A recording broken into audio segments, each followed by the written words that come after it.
Great. Okay, so just to start off with a little bit of background in case you're new here. Hi, I'm Paris. I'm a former sign language interpreter who went deaf as an adult. It turned my life upside down for a bit, but the world didn't end. Late onset disabilities are absolutely terrifying, so it's kind of my mission on the internet to show everybody like you will be okay. But anyways, as a former interpreter who has now shifted into being a deaf client, I have a unique perspective on the interpreting industry as a whole. Side note, I am also autistic and I will not be making eye contact with the camera, so in a way it's like you're practicing to talk to me in real life. Okay, let's go. I have a whole list of different experiences I want to talk about, and we're gonna try to work through them semi-chronologically. So we're gonna start with my experiences as an intern first and then move into my experiences as a client. After that, I'm gonna move on to more general issues, not necessarily things that I've experienced myself. And then to cap it all off, we will talk about a positive experience. Because the core of these criticisms is not me hating the industry, it's me wanting to preserve and improve it. So let's start with my experiences as an intern. One of my absolute favorite things as an intern was this workshop I got to go to every week. It was a mix of professional interpreters, interns, and then also deaf community members who wanted to help and encourage the interns. The way it worked was they would pair us up with a certified interpreter, have us line up in front of this projector screen, and we would interpret a video that was behind us. From there, we would get feedback from the interpreters and deaf community members who wanted to jump in. After that, the professionals would go up and interpret the exact same video, which meant we got to watch their structure, their vocabulary choices, how they chose to gesture things instead of using word for word. And then we got to get up and do it again. It was the best. Except for one thing.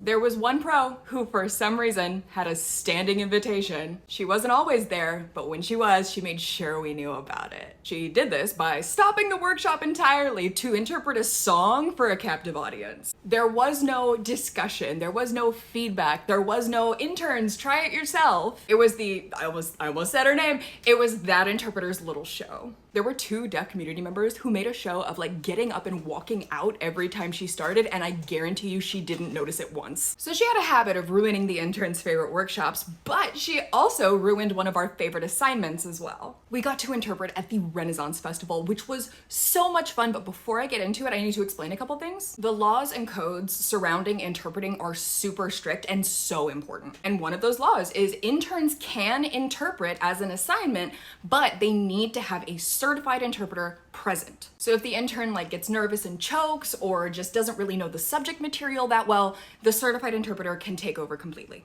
Now that same interpreter who loved to crash our workshops also had a reputation of just ditching things that she felt were beneath her. And apparently she didn't like the show lineup she was given, so she no-call no-showed. Which meant my friend, who was the intern paired with her, had to sit under the big interpreter sign and do nothing. She was legally not allowed to interpret without a professional there. But she had to sit up at the front in the little interpreter station in case the professional showed up. Which again, she did not. Which meant this poor intern was just sitting up at the front with the audience looking at her, looking so confused and angry. Last story with this same interpreter, except at that time I was actually the hearing client.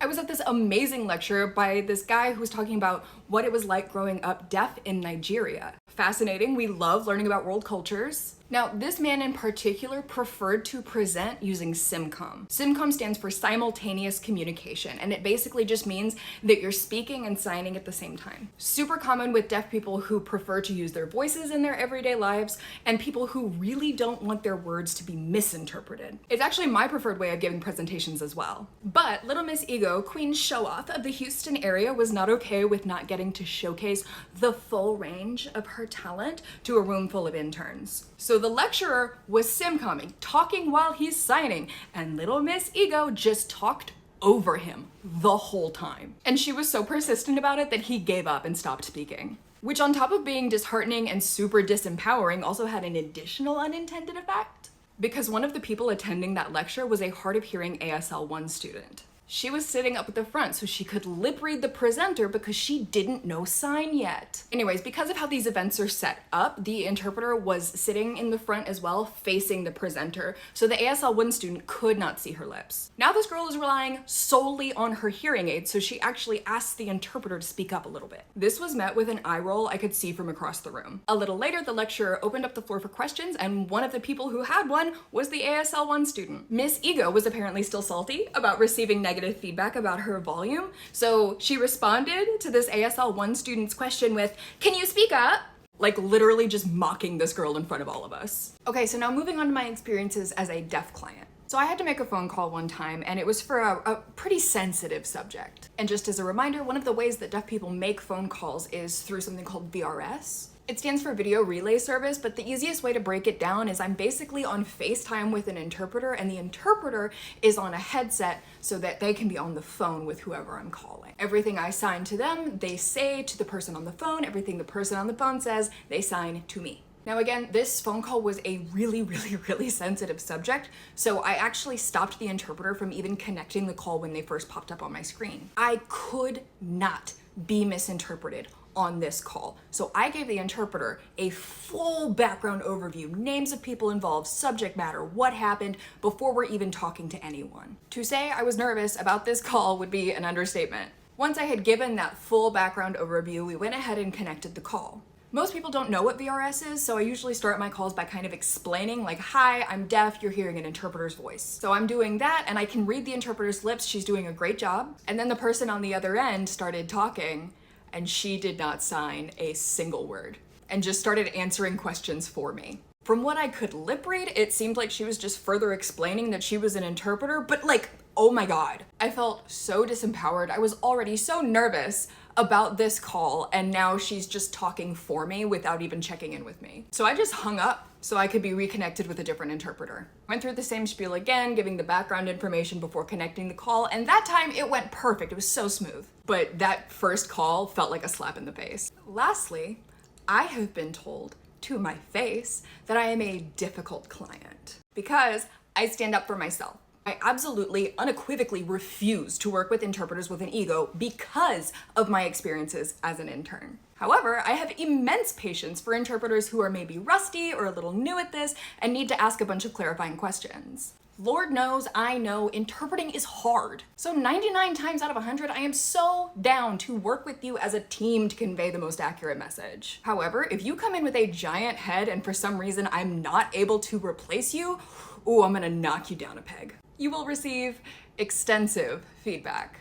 Because as somebody who's been on the other side of it, I know the red flags and dog whistles for people who do not respect their deaf clients. The last thing I want to go over before we get into the positive stuff is super controversial, but bear with me. This has to do with reproductive health appointments in the Bible Belt. Now, regardless of how you personally feel about STIs, abortion, birth control, you are there to convey the most accurate message, not your feelings. But there's a phenomenon in the Bible Belt of conservative interpreters intentionally taking these appointments with the express purpose of making abortion, IUD insertion, other forms of birth control sound as horrific as possible. Sign choice, just like word choice, can give away an implicit bias. So, for example, for abortion, signing pregnancy remove versus baby throw away. One is a neutral description of the procedure. The other is how you feel about it. Again, sign choice is everything. Just like word choice can have so many implications. Think about the difference between fragrance, smell,